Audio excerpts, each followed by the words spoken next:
नमस्कार सभी बच्चों को। मैं दीपक सिंगल आप सभी का स्वागत करता हूं विद्या गुरु के चैनल पर। दोस्तों ये वीडियो होने वाली है नवंबर की सेकेंड वीक की वीडियो, जहां मैं 10 नवंबर 11 नवंबर से 20 नवंबर के इंपॉर्टेंट करंट करूंगा कवर। टोटल मिला के 48 टॉपिक्स होंगे एसएससी सीजीएल सभी बैंकिंग के बच्चों के लिए, प्लस जो भी बच्चे जिस भी गवर्नमेंट एग्जाम की तैयारी कर रहे हैं, एनटीपीसी, रेलवे, आरपीएफ, सभी के लिए बेहद ही इंपॉर्टेंट रहेंगे। दिल्ली पुलिस कांस्टेबल को भी ध्यान में रखते हुए इन करंट को मैं लेकर आया हूं।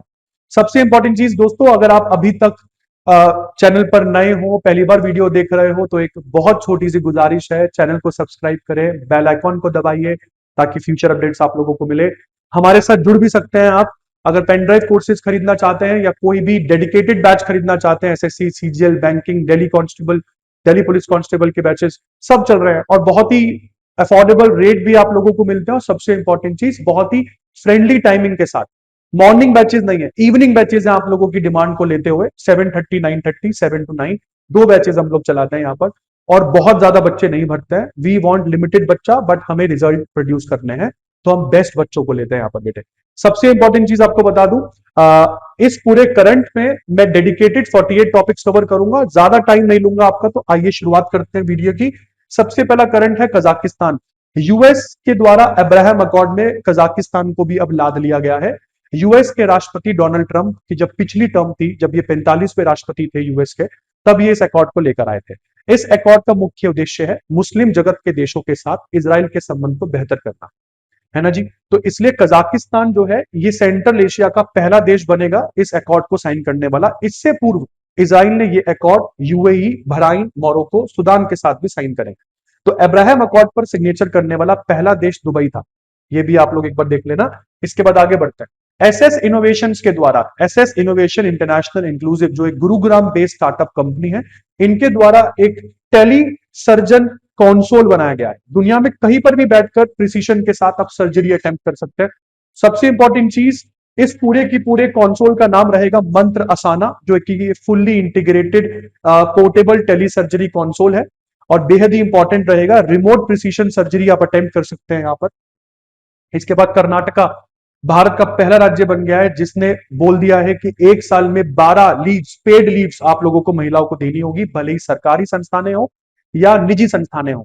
एक महीने में एक छुट्टी महिलाओं को मेंस्ट्रुअल लीव के नाम पर देनी पड़ेगी और वो भी पेड लीव होगी, ठीक है। इसके बाद आगे बढ़ते हैं दोस्तों। नेक्स्ट, बांग्लादेश बन गया है दुनिया साउथ एशिया का पहला देश जिसने यूनाइटेड नेशन, संयुक्त राष्ट्र वाटर कंजर्वेशन ट्रीटी जो है उस पर हस्ताक्षर कर लिए हैं। यूनाइटेड नेशन वाटर कंजर्वेशन 2025 पर सिग्नेचर कर लिया है बांग्लादेश ने, जो कि जनरली जल संसाधनों को, सतत जल जो संचय प्रोग्राम है उसको बहुत अच्छे तरीके से प्रमोट करेगा, उसको बहुत अच्छे तरीके से हैंडल करेगा।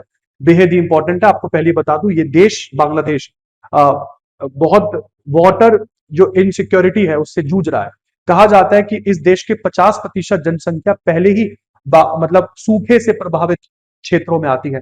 60% जनसंख्या फ्लड वनरेबल है, मतलब वहां पे बाढ़ आ सकती है। और इनके देश की बड़ी बड़ी नदियां सूख रही हैं, जैसे ब्रह्मपुत्र नदी जिसको इनके देश में कहा जाता है जमुना, जैसे गंगा नदी जो इनके देश में बन जाती है पद्मा। ये जो नदियां हैं ये बहुत बड़े पैमाने पर सूख रही हैं। तो इस वजह से भी बहुत ज्यादा स्कैर्सिटी है इस देश में।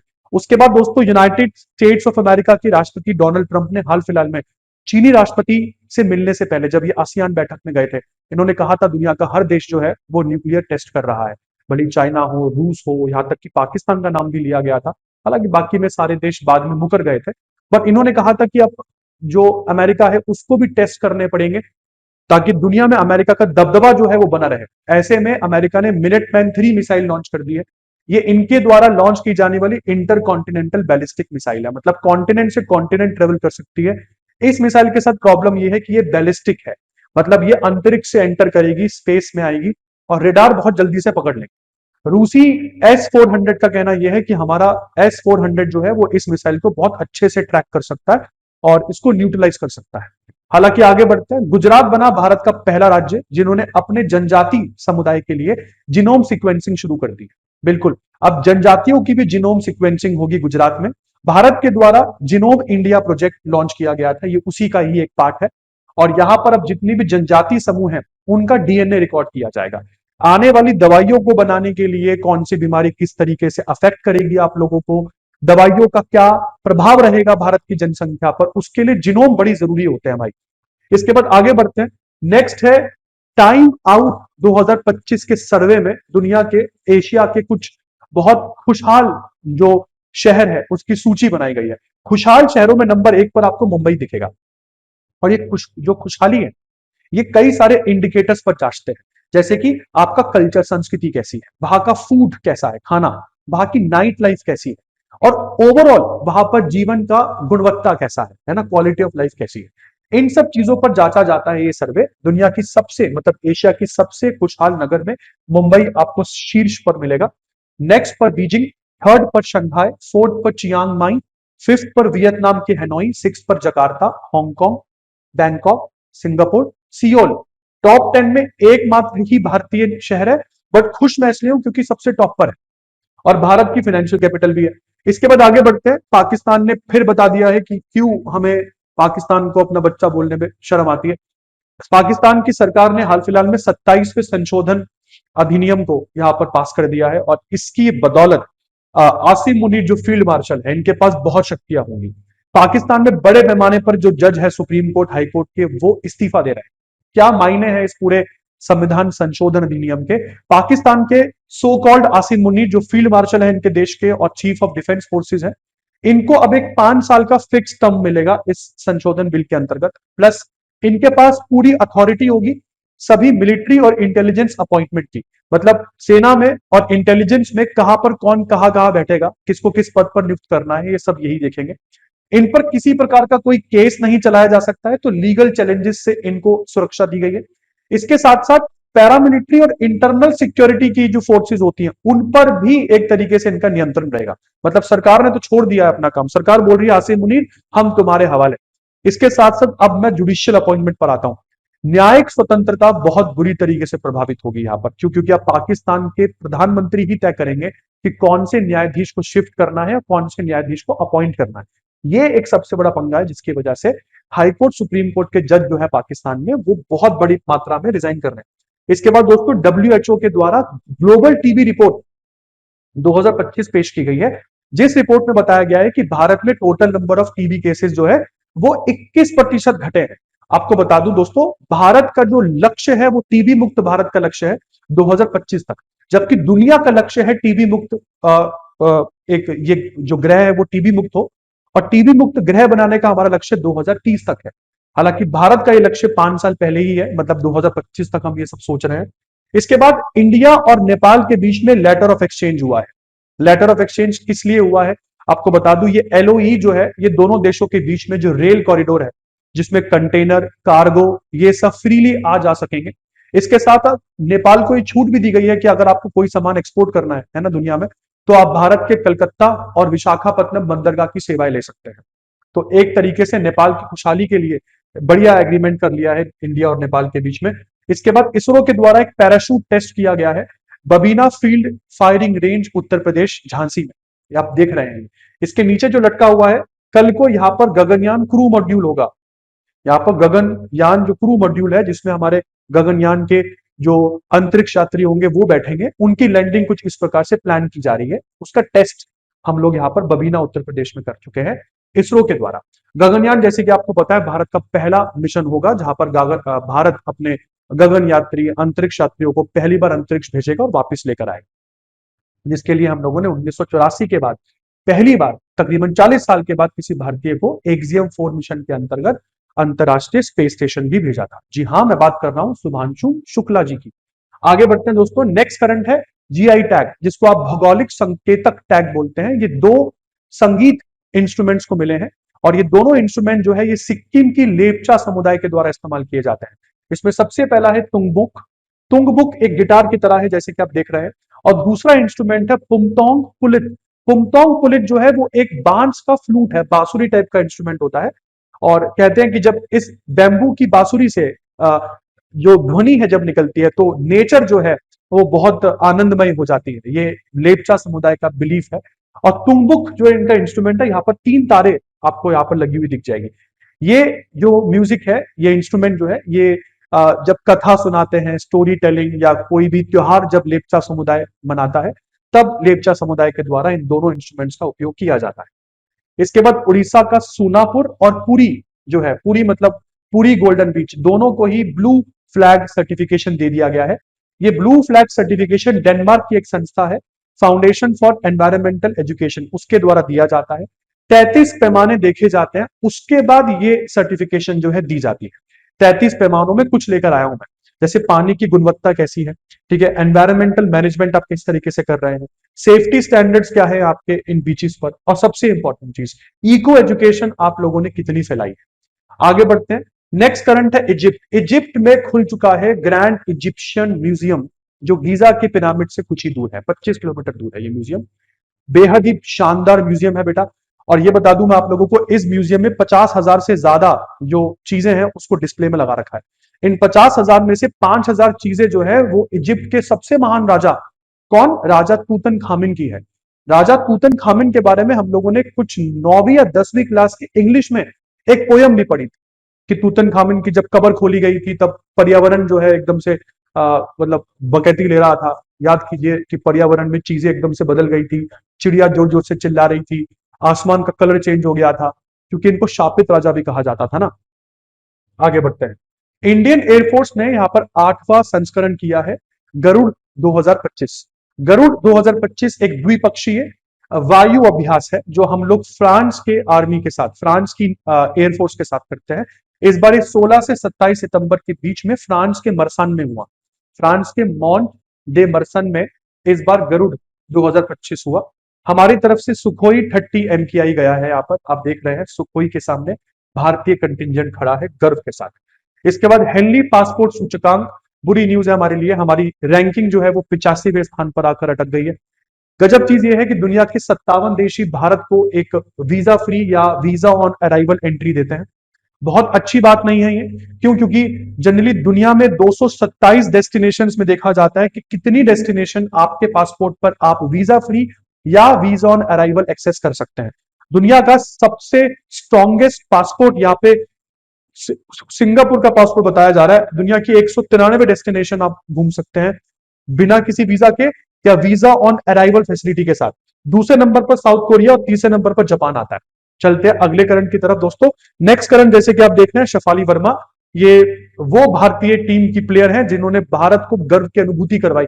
हम लोगों ने साउथ कोरिया की विमेन्स टीम को यहाँ पर 52 रनों से सशक्त दी, उनको परास्त किया डीवाई पाटिल स्टेडियम मुंबई में। और भारत के महिलाओं ने नाम किया अपने पहली बार ICC ODI women world cup, जिसको इस साल भारत और श्रीलंका दो देश मिलकर को होस्ट कर रहे थे।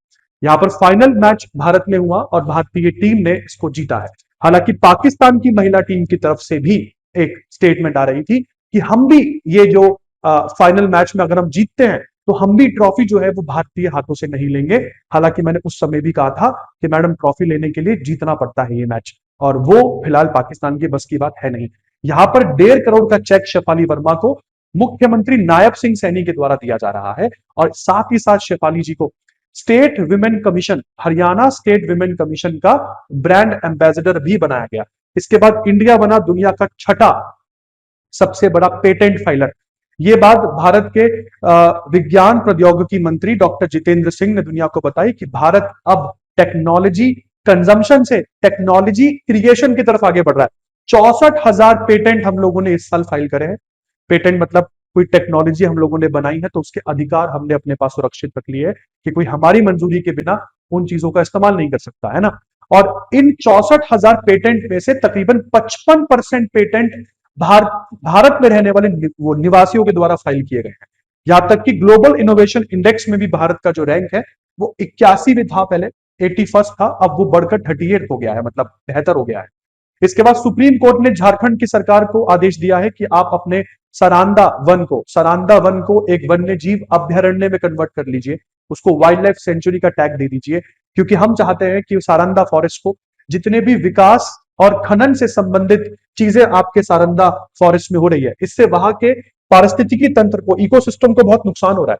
तो प्लीज यार, वाइल्ड लाइफ प्रोटेक्शन एक्ट 1972 के अंतर्गत आप सारंदा वन को जो है एक वाइल्ड लाइफ सेंचुरी में कन्वर्ट कर दीजिए। आगे बढ़ते हैं दोस्तों। गुजरात के अंबाजी मार्बल को भी जीआई टैग मिला। ये अंबाजी मार्बल गुजरात के बानसकांता डिस्ट्रिक्ट नॉर्थ गुजरात से आता है। यह अपने मिल्की व्हाइट कलर, अपनी ड्यूरेबिलिटी, अपनी ऐतिहासिक पहचान के लिए जाना जाता है। इसके बाद आगे बढ़ते हैं दोस्तों। 56वां अंतरराष्ट्रीय फिल्म जो उत्सव है वो इस बार भारत में होगा।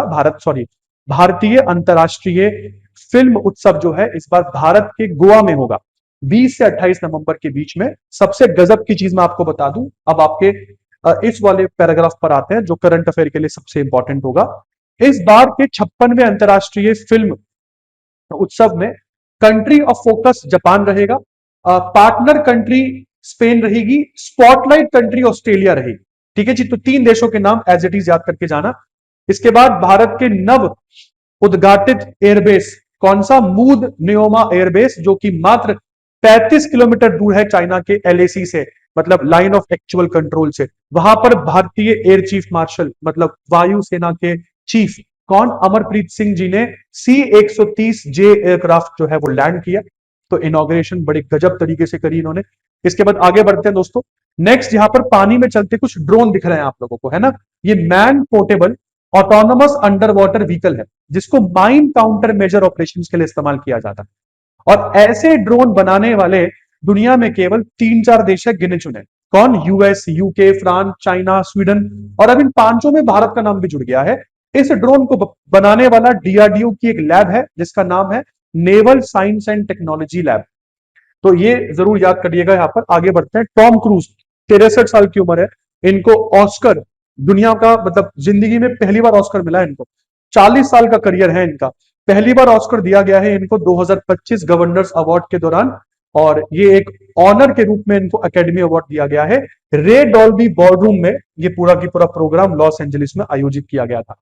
इसके बाद राष्ट्रीय गोपाल रत्न पुरस्कार की बात करते हैं। इन पुरस्कारों को ministry of fisheries animal husbandry dairying के द्वारा इस समय जो है अनाउंस कर दिया गया है। भारत में ये पुरस्कार जो है ये सर्वोच्च पुरस्कार माने जाते हैं पशुपालन और जो डेयरिंग के क्षेत्र में, मतलब सर्वोच्च नागरिक पुरस्कार माना जाता है नेशनल गोपाल रत्न अवार्ड को पशुपालन के क्षेत्र में। ये भी आप याद रखिएगा। और ये अवार्ड हमेशा हर साल जो है वो 26 नवंबर को दिए जाते हैं।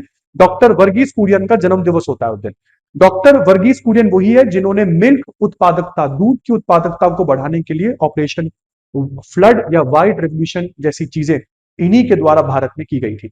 इसके बाद आगे बढ़ते हैं दोस्तों। स्टेट बैंक ऑफ इंडिया और बैंक ऑफ बड़ौदा ने मिलकर एक कंपनी जो है वो बनाई है, एक कॉर्पोरेशन बना रहे हैं। सेक्शन 8 के अंतर्गत एक कंपनी का जो निर्माण है वो किया जा रहा है। नाम है इसका Indian digital payment intelligence corporation, IDPIC। आपको बता दूं ये कंपनी जो है ये ना केवल डिटेक्ट कर पाएगी मगर जितने भी डिजिटल फ्रॉड है उनको रोकेगी भी, और रियल टाइम बेसिस पर रोकेगी, हाथ की हाथ जो है उसको उस पर कार्रवाई की जाएगी। और क्योंकि भारत के 2 सरकारी बैंकों के द्वारा इस कंपनी को बनाया जा रहा है, देखते ही देखते बाकी के 12 सरकारी बैंक भी इस कंपनी को ज्वाइन करेंगे। और ये कंपनी सेक्शन 8 कंपनी है। ये भी आपको बता दूं 500 करोड़ की ऑथोराइज कैपिटल रखी गई है, जिसमें से 200 करोड़ की इस कंपनी की पेड अप कैपिटल रहेगी। इसके बाद लेक्स में एक यूपीआई एप्लीकेशन है जो केवल महिलाओं के लिए है। बिल्कुल यहां पर कोई पुरुष इसका इस्तेमाल नहीं कर सकता। ये यूपीआई प्लेटफॉर्म केवल महिलाओं के लिए है। लेक्स में पे यहां पर महिला जो फेस करती है ना जो बेसिक दिक्कत, उसको बहुत अच्छे से एड्रेस किया गया है, जैसे कि फास्ट यूपीआई पेमेंट्स, जैसे कि ओवर स्पेंडिंग उसको ट्रैक करना, ठीक है। प्लस लॉन्ग टर्म रिवॉर्ड्स बहुत कम मिलते हैं महिलाओं को, तो वो लॉन्ग टर्म रिवॉर्ड्स जो है इस एप्लीकेशन के माध्यम से उनको ज्यादा दिए जाएंगे। इसके बाद अजय वॉरियर, इस बार राजस्थान भारत में हुआ। अजय वॉरियर एक सैनिक अभ्यास है जो भारत और यूके की सेनाओं के बीच में होता है। यह अभ्यास 17 नवंबर को शुरू हुआ। इस समय राजस्थान के महाजन फील्ड फायरिंग रेंजेस में यह अभ्यास जो है ये चल रहा है। इसके बाद बेटा इंडिया पश्चिमी एशिया का पहला IIT कैंपस इनॉग्रेट करने जा रहा है। हमारे जो नई शिक्षा नीति है 2020 के अंतर्गत, उसके अंतर्गत इस IIT कैंपस को हम स्थापित करने जा रहे हैं पश्चिमी अफ्रीका के नाइजीरिया नामक देश में। नाइजीरिया के जो शिक्षा मंत्री हैं डॉक्टर मानुफ तुंजी अलाउसा, उन्होंने इस प्लान को कंफर्म किया है कि हाँ जी ऐसा कुछ होने जा रहा है। तो भारत के लिए एक बहुत ही गर्व महसूस करने वाली बात है ये। इसके बाद बात करते हैं भारत की सेलिब्रिटी है, नाम है इनका कीर्ति सुरेश। कीर्ति सुरेश संयुक्त राष्ट्र चिल्ड्रन फंड के द्वारा इनको national award winner Keerthy Suresh को सेलिब्रिटी एडवोकेट बना दिया गया है। और ये सेलिब्रिटी एडवोकेट किन किन चीजों को समर्थन देंगी? ये बच्चों के अधिकार, लैंगिक समानता, ठीक है, उसके बाद महिलाओं का, बच्चियों का सशक्तिकरण, इसके अलावा क्वालिटी एजुकेशन, चाइल्ड प्रोटेक्शन और राइट्स, उन सब चीजों का एक तरीके से पूरे भारत भर में समर्थन करेंगी। ये नाम है इनका कीर्ति सुरेश। इसके बाद भारत भारत नंबर 1 पर भारत ने खत्म किया है, मतलब टोटल मेडल लिस्ट में 24वां archery Asian archery competition championship चल रहा था बांग्लादेश के ढाका में। टोटल मिला के भारत ने 10 पदक जीते, जिसमें से 6 स्वर्ण पदक रहे, 3 रजत और 1 जो है वो ब्रॉन्ज रहा। यहाँ पर आपका भारत की अंकिता भाकट ने यहाँ पर विमेन इंडिविजुअल कैटेगरी में गोल्ड जीता। इन्होंने ओलंपिक के सिल्वर मेडलिस्ट नाम सुयोन को हरा दिया 7-3 से। भाई साहब, साउथ कोरिया से आती है मैडम, गजब कर दिया अंकिता भाकट ने। इसके बाद 19 तारीख को अंतरराष्ट्रीय पुरुष दिवस सेलिब्रेट करते हैं हम लोग, थोड़ा पुरुषों को भी इज्जत देनी बनती है, इसलिए लेकर आया हूं करंट अफेयर। इसके बाद बेटा प्रधानमंत्री फसल बीमा योजना का विस्तार हो गया है काफी। अब इसमें 2 और चीजों की वजह से जो आपकी फसल का नुकसान होता था वो कवर हो गई है। कैसी? बहुत सारे जानवर आपकी फसलों पर अटैक कर देते हैं ना, उसकी वजह से आपकी फसल जो खराब होती है वो भी, उसका भी बीमा अब आपको मिलेगा। और जो आपकी धान की फसल जो खराब हो जाती है, उस धान की फसल के खराब होने की भी एक तरीके से जो सुरक्षा है वो प्रधानमंत्री फसल बीमा योजना के अंतर्गत आप लोगों को मिलेगी। और ये दोनों योजनाएं जो है ये अगले साल खरीफ की जब खेती शुरू होगी तब ये लागू होगी। इस साल, अगले साल खरीफ खेती के साथ ये लागू होगा। और ये भारत के जो इस समय एग्रीकल्चर मिनिस्टर है, फार्मर वेलफेयर मिनिस्टर जो है शिवराज सिंह चौहान, उनके द्वारा इन सब चीजों का बताया गया। आगे बढ़ते हैं दोस्तों। अगला है भारत का जो बेरोजगारी दर है वो अक्टूबर महीने में कांस्टेंट 5.2% ही रहा, स्टेबल रहा। हालांकि अगर मैं इस पूरे बेरोजगारी दर को खोल के पढ़ाऊं तो ग्रामीण भारत में बेरोजगारी दर कम हुआ है, 4.8% से 4.6% हुआ है, जबकि शहरी भारत में बेरोजगारी दर बढ़ा है, 6.8 से 7% चला गया है। यहां पर 0.2% बढ़ा, वहां पर 0.2% कम हुआ, इसलिए कुल मिलाकर इस पर कोई प्रभाव नहीं पड़ा। औसतन बेरोजगारी दर भारत का कांस्टेंट 5.2% ही रहा। इसके बाद आगे बढ़ते हैं। नेशनल वाटर अवार्ड्स जो है प्लस जन संचय जन भागीदारी पुरस्कारों को राष्ट्रपति मुर्मू के द्वारा, राष्ट्रपति श्रीमती मुर्मू जी के द्वारा प्रेजेंट कर दिया गया है दिल्ली में। आप देख सकते हैं कौन कौन विनर रहा, मैं एक बार जल्दी से पढ़ देता हूं। भारत का महाराष्ट्र बेस्ट स्टेट का अवार्ड यहां पर लेके जाता है, राष्ट्रीय जो जल पुरस्कार है उसमें। बेस्ट जिले का अवार्ड जो है वो छत्तीसगढ़ का जिला है राजनांदगांव, उसको मिला है। और बेस्ट जो नगर पालिका है उसमें महाराष्ट्र की नगर पालिका नवी मुंबई, उसको बेस्ट अर्बन लोकल बॉडी का अवार्ड यहां पर मिला है। इसके बाद दोस्तों वीनू श्रीनिवासन, पहली बात तो ये है कौन, और वीनू श्रीनिवासन को सीआईआई के द्वारा क्वालिटी रत्ना अवार्ड 2025 से सम्मानित किया गया, 33वें सीआईआई एक्सेलेंस सम्मेलन के दौरान जो कोलकाता में चल रहा था। आपको सेंटर में खड़े हुए दिख जाएंगे वीनू श्रीनिवासन, जो टीवीएस मोटर के चेयरमैन एमेरिटस है। चेयरमैन एमेरिटस है ये, मतलब चेयरमैन की कुर्सी पर है। एमेरिटस का मतलब होता है कि एज सच बहुत रिस्पॉन्सिबिलिटी इनके कंधे पर नहीं दे रखी है, बट इनका नाम बहुत बड़ा है, इसलिए इनसे चेयरमैन का पद नहीं लिया गया है, इसलिए इनको चेयरमैन एमेरिटस कहा जाता है ऐसे व्यक्तियों को। तो सीआईआई का, कॉन्फेडरेशन ऑफ इंडियन इंडस्ट्री का 33वां सम्मेलन चल रहा था, एक्सेलेंस सम्मेलन, किधर? कोलकाता में। तब ये पुरस्कार Bharat quality Ratna award TVS के वीनू श्रीनिवासन जी को दिया गया। इसके बाद रविंद्र जाडेजा 4th प्लेयर बन गए हैं टेस्ट मैच के इतिहास में जिन्होंने 4000 रन और 300 विकेट ली है। और इसी के साथ रविंद्र जाडेजा, कपिल देव जी, इयान बॉथम जी, डैनियल विटोरी, इनके साथ जुड़ गया है इनका नाम। मतलब ये खिताब इन्होंने अपने नाम 15 नवंबर के दिन किया, 15 नवंबर जब 88वां टेस्ट मैच ये अपना खेल रहे थे कोलकाता के ईडन गार्डन में साउथ अफ्रीका के खिलाफ। इसके बाद दोस्तों 20 नवंबर के दिन यूनिवर्सल चिल्ड्रंस डे सेलिब्रेट होता है। हालांकि भारत में ये राष्ट्रीय दिवस जो है ये 14 नवंबर के दिन ही सेलिब्रेट होता है, जब पंडित नेहरू का जन्म दिवस होता है, क्योंकि पंडित नेहरू को बच्चे प्यार से चाचा नेहरू भी बुलाया करते थे, है ना जी। आगे बढ़ते हैं, देश के पहले प्रधानमंत्री थे। एचडीएफसी बैंक ने जो खिताब खो दिया था टीसीएस को, वो खिताब एचडीएफसी बैंक ने दोबारा से प्राप्त किया।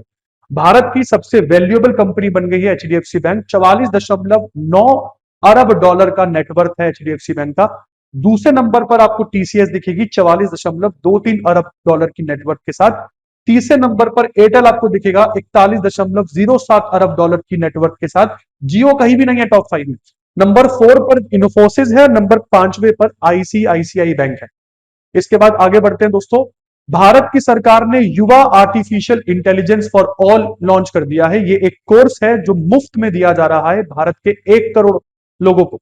यहां पर एआई का बेसिक नॉलेज आप लोगों को दिया जाएगा। तो अब अगर वीडियो पहली बार देख रहे हैं तो जल्दी से जाओ, रजिस्टर कर लो। युवा artificial intelligence for all search करना है आप लोगों को। Ministry of electronics information technology की ऑफिशियल वेबसाइट पर भी जाकर आप लोग लॉग इन कर सकते हो इस कोर्स में। इसके बाद आगे बढ़ते हैं। भारत की सरकार ने एलपीजी खरीदने के लिए यूएस की सरकार से डील कर ली है। बहुत सारे लोग बोल रहे हैं कि भारत यूएस के प्रेशर के नीचे दब गया। बहुत सारे लोग बोल रहे हैं कि यूएस से सर एलपीजी चलकर आएगा, यूएस रहा बिल्कुल पश्चिमी कोने पर, वहां से आने का भी तो खर्चा बहुत होगा, तो भारत ने ये डील क्यों कर ली? भाई साहब, भारत ने बहुत फायदे की डील करी है। प्रधानमंत्री उज्ज्वला योजना के तहत जो भारतीय गवर्नमेंट आप लोगों को सब्सिडी दे रही है, उसका बोझ भारत के ऊपर बहुत है। उस बोझ के तले भारत ने, क्योंकि अमेरिका को भी साधना ही था, तो अमेरिका से एलपीजी सिलेंडर खरीदने का या एलपीजी गैस खरीदने का हम लोगों ने यहाँ पर डिसीजन इसलिए लिया क्योंकि हम लोगों ने सारे गणित बिठा के देख लिए कि अमेरिका से आने वाली एलपीजी गैस हर महीने में सस्ती पड़ेगी। इतनी दूर से चलकर आएगी तो भी सस्ती पड़ेगी। फायदे का सौदा है भाई साहब, घाटे का नहीं है। भारत घाटे का सौदा करता नहीं है, मैं ये भी बता दूं। हम लोग अपने कुल वार्षिक जरूरत का 10% अब अमेरिका से मंगवाएंगे। कितना? 2.2 मिलियन टन गैस जो है ये एक साल में भारत अमेरिका से परचेज करेगा। शायद डोनाल्ड ट्रंप को कुछ तो मसाला मिला रफाल के अलावा। अब आप इसके भी गुण गा सकते हैं मिस्टर ट्रंप जी। आगे बढ़ते हैं। इसके बाद पैरासोशल। पैरासोशल बना है कैम्ब्रिज डिक्शनरी के हिसाब से वर्ड ऑफ द ईयर।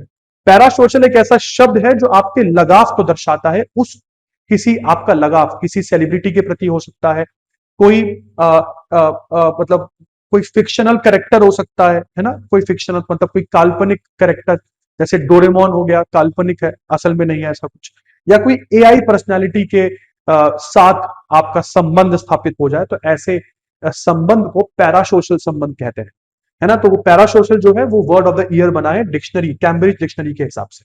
इसके बाद नीतीश कुमार जी ने रिकॉर्ड तोड़ 10वीं बार प्रधानमंत्री, सॉरी प्रधान नहीं माफ कीजिएगा, मुख्यमंत्री पद की शपथ ली यहां पर। और एनडीए सरकार जो है यहां पर बन रही है जो बिहार में, रिकॉर्ड 243 में से 202 सीटों पर विजय हासिल करी है। अभी मैं बयान सुन रहा था भारत की राजनीति में, तो उद्धव ठाकरे, आदित्य ठाकरे, इनकी तरफ बयान आ रहा है और ये बोल रहे हैं कि अगर बीजेपी इतनी ही पॉपुलर पार्टी है तो हम चाहते हैं कि एक बार जो है वो चुनाव पेपर बैलेट से करवा दो। भाई साहब, मैं देखो किसी पार्टी विशेष को तो मैं कुछ टारगेट नहीं करूंगा, बट पेपर बैलेट से भारत ईवीएम में आया, इसलिए आया ताकि वोट जल्दी से काउंट हो जाए, वोट की गड़बड़ी ना हो। और ईवीएम जो है वो घड़ी के समान, जो सुई चलती है ना, सुई वाली घड़ी, वो वाली मशीन है भाई। ईवीएम में सेल से चलती है। हैक कैसे करोगे आप इसे? हैक वो चीज होती है जिसकी कनेक्टिविटी इंटरनेट के साथ हो। जितना मेरा लिमिटेड दिमाग है मैं उसके हिसाब से आप लोगों को बता रहा हूं।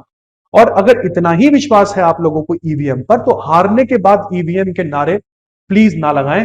एक रिस्पॉन्सिबल ऑपोजिशन बनाने की जरूरत है सभी को, ताकि सत्तारूढ़ पार्टी भी ये ना सोचे कि हम कुछ भी कर सकते हैं, और ऑपोजिशन पार्टीज भी ये ना सोचे कि हम सत्तारूढ़ पार्टी को चलने नहीं देंगे। देखो, एक रिस्पॉन्सिबिलिटी समझना बहुत जरूरी है। आप विपक्ष हैं और विपक्ष की बहुत सारी एक जिम्मेदारियां होती हैं। हालांकि एनडीए सरकार को बहुमत बहुत ज्यादा मिल गई यहाँ पर विपक्ष का काम फिर भी महागठबंधन सरकार कर सकती है ना, महागठबंधन बिहार में कर सकती है। नीतीश कुमार की पॉपुलैरिटी अब जो भी हो, हालांकि अब इनके लिए भी मैं बोलूं, जो ये बिहार में मुख्यमंत्री महिला योजना के अंतर्गत 10,000 रुपए बांटने की योजना इनकी थी, उस पर बिल्कुल केस होना चाहिए और सुप्रीम कोर्ट को इस तरह की चीजों को रोकना चाहिए भाई। ये चुनाव को प्रभावित कर सकती है। आचार संहिता के अंदर ही क्यों नहीं आ सकता? मुझे तो डाउट होता है कभी कभी कि क्यों नहीं आ सकता। भाई आएगा ये।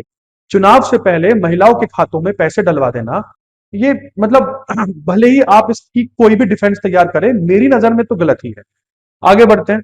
इसके बाद अगला जो करंट देख रहे हैं आप, वो डॉक्टर जितेंद्र सिंह है, टेक्नोलॉजी मिनिस्ट्री। इन्होंने अभी एक CRISPR based gene therapy sickle cell disease के लिए इनॉग्रेट कर दी है, जो भारत की जनजाति समुदायों को टारगेट करेगी। और इस थेरेपी का नाम भी बिरसा 101 रखा गया है, भगवान बिरसा मुंडा के नाम पर रखा गया है। और इसके साथ भारत ने एक कदम आगे बढ़ा लिया है सिकल फ्री भारत के लिए। सिकल फ्री इंडिया 2047 तक अपन होना चाहते हैं। इसके बाद बेटा, क्लाइमेट चेंज परफॉर्मेंस इंडेक्स में भारत का प्रदर्शन अच्छा नहीं रहा। पहले हम दुनिया के टॉप 10 में तो आते थे, अब हमारी रैंक 13 पायदान नीचे गिर के 23वें नंबर पर आ गई। हालांकि इस इंडेक्स में बोला गया है कि दुनिया का कोई देश जलवायु परिवर्तन से लड़ने के लिए कुछ नहीं कर रहा है, खासा कुछ नहीं कर रहा है। इंडेक्स में पहला, दूसरा, तीसरा स्थान बिल्कुल खाली है, और चौथे स्थान पर भी डेनमार्क आपको देखने को मिलेगा, पांचवें पर यूके देखने को मिलेगा, सिक्स पर मोरक्को, सातवें नंबर पर चिली। आश्चर्य मुझे यह होता है कि यहां पर पाकिस्तान भी 15वें नंबर पर है, जो पिछले साल 31वें नंबर पर था। शायद पाकिस्तान इसलिए अच्छा कर रहा है क्योंकि पैसा नहीं है इनके पास, तो इसलिए कुछ जला नहीं सकते हैं ये पोल्यूशन करने के लिए, बम को छोड़ के। आगे बढ़ते हैं sir. QS world university sustainability ranking 2026 की सूची आ गई है। इसमें दुनिया भर के विश्वविद्यालयों को जो है वो रैंक दिया जाता है। स्वीडन की लैंड यूनिवर्सिटी नंबर 1 पर दिखेगी। कनाडा का जो टोरंटो विश्वविद्यालय है नंबर 2 पर। यूके का कॉलेज लंदन, यूनिवर्सिटी कॉलेज जो लंदन है, नंबर 3 पर दिखेगा। हालांकि भारत कहीं पर भी नहीं है टॉप 10 में, बट भारत के द्वारा 103 संस्थानों को इस लिस्ट में शामिल किया गया है, जो चाइना के बाद सबसे ज्यादा है, मैं ये भी आपको बता दूं। इसमें कुछ इंस्टीट्यूट है, जैसे आईआईटी दिल्ली सबसे ऊपर है इसमें, भारत के सभी संस्थानों में। दिल्ली के बाद आईआईटी बॉम्बे का नाम है, और उसके बाद आईआईटी खड़गपुर का नाम है। ठीक है, आईआईटी दिल्ली की रैंक इस संस्थान की लिस्ट में 205वें पायदान पर है। इसके अलावा टॉप एशिया की टॉप 100 में, एशिया की, ये तो दुनिया है ना, एशिया की टॉप 100 में भारत के 7 संस्थान आते हैं। दिल्ली, मद्रास, बॉम्बे, कानपुर सब आईआईटी है, खड़गपुर, और फिर आता है आईआईएससी बेंगलुरु, और फिर दिल्ली यूनिवर्सिटी। इसके बाद आज का आखिरी करंट अफेयर। एली लिली के द्वारा एक ड्रग बेचा जाता है, मॉन्जोरो। ये ड्रग अक्टूबर महीने में सबसे ज्यादा बिकने वाला ड्रग रहा। ये जो ड्रग है, ये मधुमेह से परेशान लोगों को दिया जाता है, डायबिटीज मैनेज करने के लिए दिया जाता है। इसके साथ साथ मोटापा कम करने के लिए भी ये दवाई का इस्तेमाल किया जाता है। मैं बिल्कुल प्रमोट नहीं कर रहा हूं कि आप ये दवाई खाएं मोटापा कम करने के लिए, डॉक्टर प्रिस्क्राइब ही दवाइयां खाएं। मोटापा मुझे पता अभिशाप है, बट सबसे इंपॉर्टेंट चीज, वीडियो सुनकर दवाई खाना मौत का कारण बन सकता है भाई साहब। तो प्लीज इसके साथ तो बिल्कुल अपनी हेल्थ के साथ मत खेलें, बिल्कुल भी अपने आप को डॉक्टर ना बने। देखो, बुखार हो, छोटी मोटी बीमारियां हो, उसकी दवाइयां तुम लोग केमिस्ट से ले आओ, समझ में आता है। बट मोटापे जैसी चीज, किसी वीडियो को सुनने के बाद खुद से दवाई खरीद लेना बेहद ही नुकसानदायक रहेगा। तो मैं तो बिल्कुल प्रमोट नहीं कर रहा हूं इसे, जब तक आपका डॉक्टर आपको लिखित में ये ना दे दे। इसके बाद आगे बढ़ते हैं। यही करंट अफेयर का आज का अंत था। आई होप आपको मजा आया होगा। टोटल मिला के 48 टॉपिक हम लोगों ने इस आधे घंटे के सेशन में कंप्लीट करे। इसी के साथ मैं दीपक सिंघल लेता हूं विदा। आप सब अपना बहुत बहुत ख्याल रखिएगा। मिलते हैं नेक्स्ट वीडियो में बहुत ही जल्द। तब तक के लिए धन्यवाद।